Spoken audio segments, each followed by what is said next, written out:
Hi అండి, అందరికీ నమస్తే. నేను నా రావణ్ పార్ట్ 5. ఇదేంటి ఇలా ఇరుక్కుపోయా? ఇప్పుడు నేను మాట్లాడితే నా గొంతు గుర్తుపడతాడేమో అనుకుని అలానే నిలబడింది నందు. ఏంటి, ఏం మాట్లాడవు? మాటలు రావా నీకు? ఎవరు నువ్వు అని అడుగుతుంటే చెప్పవే అన్నాడు దేవ్ గట్టిగా, అరిచినట్లుగానే. బాబోయ్, ఏంటి ఆ అరుపు? రాక్షసుడన్న పేరుని సార్థకం చేసుకున్నాడు. నా గుండె గట్టిది కాబట్టి సరిపోయింది, లేకపోతే చచ్చేదాన్ని అనుకుంది నందు గుండెలపై చెయ్యేసుకుని. ఇంతలో మూర్తి అక్కడికొచ్చి, సార్, ఈ అమ్మాయి యుక్త పాపను చూసుకోవడానికి వచ్చిన మెయిడ్ సార్ అన్నాడు.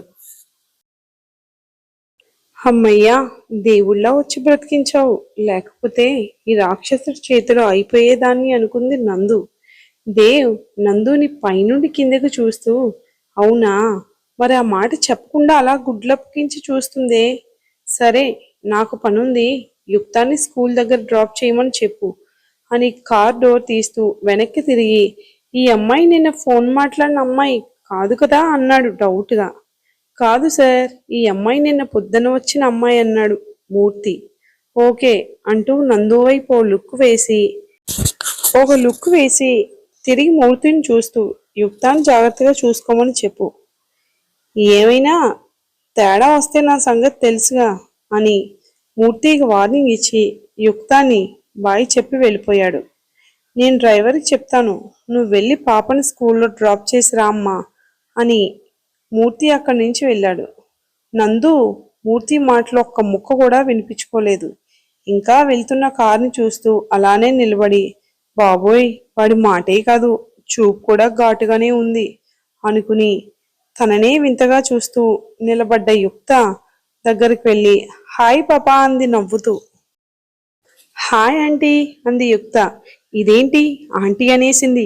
కొంపదీసి ఆంటీలా ఉన్నానా ఏంటి?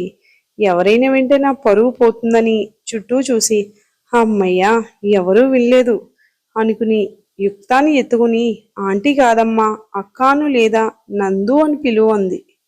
యుక్త ఏదో ఆలోచించినట్లు బొగ్గుపై వేలు పెట్టి, సరే నందు అని పిలుస్తా అంది. ఇంతలో డ్రైవర్ వచ్చి, మేడం, కార్ రెడీ అన్నాడు. నందు యుక్తాన్ని తీసుకుని కార్ ఎక్కింది. దారిలో ఇద్దరు చాలా కబుర్లు చెప్పుకున్నారు. యుక్త ఆ ముద్దు మాటలు చాలా నచ్చాయి నందుకి. కొన్ని నిమిషాల పరిచయంలోనే ఇద్దరు ఫ్రెండ్స్ అయిపోయారు. ఇంతలో స్కూల్ రావడంతో యుక్తాన్ని క్లాస్లో దింపి మళ్ళీ ఇంటికి వెళ్ళింది. ఏంటమ్మా, పాప నిన్నేమీ ఇబ్బంది పెట్టలేదు కదా అన్నాడు మూర్తి. నందు ఇల్లంతా చూస్తూ, లేదు బాబాయ్, పాప చాలా క్యూట్ అండ్ స్వీట్, నాతో ఇట్టే కలిసిపోయింది.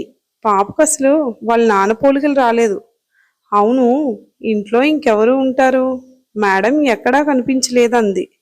ఇంట్లో ఇంట్లో దేవ్ బాబు ఇంకా యుక్తా పాప మాత్రమే ఉంటారు. యుక్తా పాప ఏడాది ఉన్నప్పుడు ఆయన భార్య ఇంకా తల్లి ఒక యాక్సిడెంట్లో చనిపోయారు. అప్పటి నుండి దేవబాబు పాపే లోకంగా బ్రతుకుతున్నారు అన్నాడు మూర్తి. మూర్తి చెప్పింది విన్నాక అంత చిన్న వయసులో తల్లి ప్రేమకు దూరమైన యుక్త మీద జాలి కలిగింది. ఇక్కడికి వచ్చేటప్పుడు నేనే అమ్మని వదిలి ఎలా ఉండాలా అని చాలా బెంగపడ్డాను. ఇంత చిన్నపిల్ల తల్లి లేకుండా ఎలా ఉంటుందో అనుకుంది నందు. ఏంటమ్మా ఆలోచిస్తున్నావు? ఇకపై పాపను నువ్వే జాగ్రత్తగా చూసుకోవాలి. పదా, నీ గది చూపిస్తాను అన్నాడు మూర్తి. పాపని కళ్ళలో పెట్టుకుని చూసుకుంటాను బాబాయ్ అంటూ అతని వెంట వెళుతూ, బాబాయ్, మరి దేవ్గారు మరో పెళ్లి ఎందుకు చేసుకోలేదు అంది. దేవ్బాబుకి సహస్ర మేడం అంటే ప్రాణం. ఆవిడ స్థానం మరొకరికి ఇవ్వలేక ఇలా ఒంటరిగా ఉండిపోయారు. ఇదిగో, ఇదే నువ్వు ఉండే గది. కాసేపు విశ్రాంతి తీసుకో, వంట అయ్యాక కబురు పెడతా, పాపకి భోజనం తీసుకెళ్ళు అన్నాడు మూర్తి. సరే బాబాయ్ అని గదిలోకి వెళ్ళి గదంతా ఒకసారి చూసి, రూమ్ బాగానే ఉంది అని తన బ్యాగ్ ఒక పక్కన పెట్టి మంచం మీద కూర్చుని తల్లికి ఫోన్ చేసి జాబ్లో జాయిన్ అయిన విషయం చెప్పింది. కాసేపటికి తర్వాత ఒక అమ్మాయి వచ్చి, మేడం, భోజనం రెడీ అయింది, క్యారియర్ కూడా సర్దానంది. అవునా, వస్తున్నాను పదా అని ఆమె వెనుక వెళ్ళింది. ఏంటి మేడం, మొత్తానికి వచ్చేశారు, నేను ఇంకా రారేమో అనుకున్నాను అన్నాడు శివ. నువ్వు అలా అనుకుంటావనే వచ్చాను అని అక్కడ ఉన్న నందు క్యారియర్ తీసుకోబోతుంటే, నేను తెస్తాను మేడం అంటూ ఇంకొక అమ్మాయి ఆ క్యారియర్ని తీసుకుని కారులో పెట్టింది. ఏంటి ఇంట్లో ప్రతి పనికి ఒక మనిషిని పెట్టారా? అంతేలే, డబ్బంతా ఏం చేసుకుంటారనుకుని కార్ దగ్గరికి వెళ్ళింది. నందు వెళ్ళేసరికి డ్రైవర్ కార్ డోర్ తీసి పెట్టాడు. వామ్ము, ఏంటి వీళ్ళు ఇంత రెస్పెక్ట్ ఇస్తున్నారనుకుని కార్ ఎక్కింది. కాసేపటికి కార్ స్కూల్ గేట్ ముందు ఆగింది. నందు క్యారియర్ తీసుకుని కార్ దిగింది. డ్రైవర్ ఆమె దగ్గరకు వచ్చి, మేడం ఇటు ఇవ్వండి, నేనే తెస్తా అన్నాడు. ఇదేమీ 10 కేజీల బరువు లేదు, నేనే తీసుకెళ్తాను అని నందు స్కూల్లోనికి వెళ్ళింది. అప్పటికే పిల్లలు లంచ్ చేస్తున్నారు. కొంతమంది పిల్లలు ఆడుకుంటున్నారు. ఆ పిల్లల్లో యుక్త ఎక్కడ ఉందా అని వెతుకుతుంది నందు. ఇంతలో పిల్లలతో ఆడుకుంటున్న యుక్త నందుని చూసి నందు అంటూ పరుగును వెళ్ళి నందు కాళ్ళను చుట్టేసింది. హాయ్ యుక్త, నీకోసమే వెతుకుతున్నాను, రా అన్నం తినిపిస్తా అని అక్కడి నుండి బల్లపై కూర్చుని యుక్తకు తనే స్వయంగా అన్నం తినిపించింది. భోజనం చేశాక నందు నాకు ఐస్ క్రీమ్ కావాలి అంది యుక్త గారంగా. దాందే ఉంది, ఇప్పుడే తిందామని అక్కడ గేటు బయట ఉన్న ఐస్ క్రీమ్ బండి దగ్గర ఐస్ క్రీమ్ కొనిపెట్టింది. ఇంతలో డ్రైవర్ పరుగున అక్కడికి వచ్చి, మేడం ఇలా బయట ఫుడ్ అమ్మాయి గారికి పెడితే సార్ అసలు ఒప్పుకోరు, ఈ విషయం తెలిస్తే చంపేస్తారు అన్నాడు భయంగా. ఎందుకయ్యా నీకంత భయం? మీ సార్ ఇక్కడ లేరు కదా, అయినా ఎలా తెలుస్తుంది? నువ్వు చెప్తావా అంది. అతను చెప్పనన్నట్లు తలూపాడు. మరి ఇంకేంటి, నేను కూడా చెప్పను, యుక్త కూడా చెప్పదు. నువ్వు కారు దగ్గర వెయిట్ చేయి, నేను 2 నిమిషాల్లో వచ్చేస్తా అని యుక్తాన్ని తీసుకుని లోపలికి వెళ్ళింది. తన ఐస్ క్రీమ్ తిన్నాక క్లాస్లో దింపి ఇంటికి వచ్చేసింది. మధ్యాహ్నం భోజనం చేసి కాసేపు రెస్ట్ తీసుకున్నాక మళ్ళీ యుక్తాన్ని తీసుకురావడానికి వెళ్ళింది. యుక్త వచ్చాక ఒక ఆవిడ తనకు స్నానం చేయించి నైట్ డ్రెస్ వేసింది. తను రెడీ అయ్యేసరికి ఇంకొక అమ్మాయి స్నాక్స్తో రెడీగా ఉంది. నందు ఆ అమ్మాయి దగ్గర స్నాక్స్ తీసుకుని యుక్తకు తినిపించి పాలు తాగిచ్చింది. అది అయ్యేసరికి ఇంకొక అమ్మాయి యుక్త దగ్గర హోంవర్క్ చేయించింది.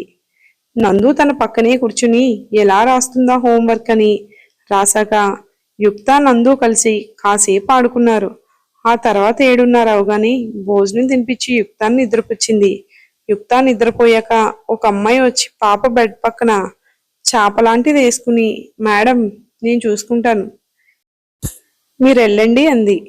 హో, పాపను నైట్ టైం చూసుకోవడానికి కూడా మనిషి ఉందా అనుకుని బయట లాన్లో కూర్చుని ఆ రోజు జరిగిందంతా గుర్తు చేసుకుంటూ, అసలు నేనేంటి ఇక్కడికి రావడం ఏంటి, పైగా అమ్మ వాళ్ళకి అబద్ధం చెప్పి మరీ వచ్చాను, అసలు నేను చేస్తుంది కరెక్టేనా?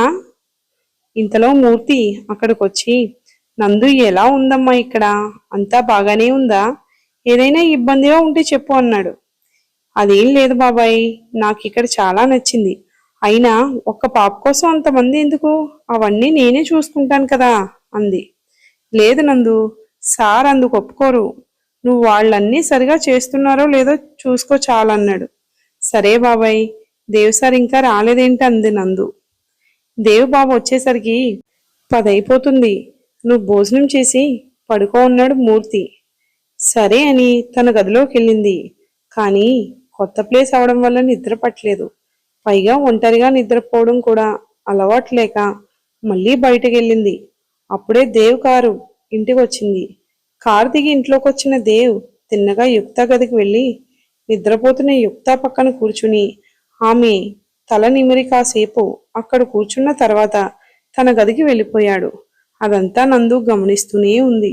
పాపంటే అతనికి ఎంత ఇష్టమో అర్థమైంది తనకి. ఇంతలో అతని గదిలో నుండి గట్టిగా ఏవో పగిలిపోతున్న సౌండ్స్ వస్తున్నాయి. నందు పైకి వెళ్ళబోతుంటే, ఆగు నందు, పైకి వెళ్లే సాహసం చేయకు, వెళ్ళి పడుకో అన్నాడు శివ. అది కాదు శివ, ఎందుకు వెళ్ళొద్దంటున్నావు, ఆ సౌండ్స్ ఏంటి, ఎందుకు వెళ్ళొద్దంటున్నావు, పోనీ నువ్వైనా వెళ్ళి ఒకసారి వెళ్ళి చూడు అంది నందు. అంత ధైర్యం నాకు లేదు, అసలు సార్ రూమ్లోకి ఎవరూ వెళ్ళరు, వెళ్తే ఇక ఆ రోజే మనకు ఆఖరి రోజు, అసలు సారి గదిలో నుండి ఆ సౌండ్స్ ఏంటో మాకు తెలీదు, నేను 2 సంవత్సరాలుగా ఇక్కడ ఉంటున్నా. ప్రతిరోజు ఇదే తంతు. మొదట్లో నేను కూడా నీలానే కంగారు పడి బాబాయిని అడిగాను. అవన్నీ నీకెందుకురా, ఇప్పుడు నేను చెప్పిందే చెప్పినా నోరు కట్టేశాడు. ఇప్పుడు నువ్వు కూడా నాలానే చూస్తూ కూర్చో అన్నాడు శివ. శివ చెప్పింది విన్న నందు, ఎందుకు రాక్షసుడు తన గదిని ఎవరినీ రానివ్వడు, ఏంటి రహస్యం ఉంది ఆ గదిలో అనుకుంటూ తన గదికి వెళ్ళిపోయింది. అసలు ఆ గదిలో ఏంటి రహస్యం, ఎందుకు శబ్దాలు వస్తున్నాయి? ఆ గది రహస్యం గురించి మనం తర్వాత వీడియోలో చూద్దామండి. మీకు ఈ వీడియో నచ్చినట్లయితే మన ఛానల్ని లైక్ చేసి సబ్స్క్రైబ్ చేయండి. ఇక నుంచి స్టోరీ చాలా ఇంట్రెస్ట్గా ఉంటుంది, తప్పక చూడండి. Thanks for watching.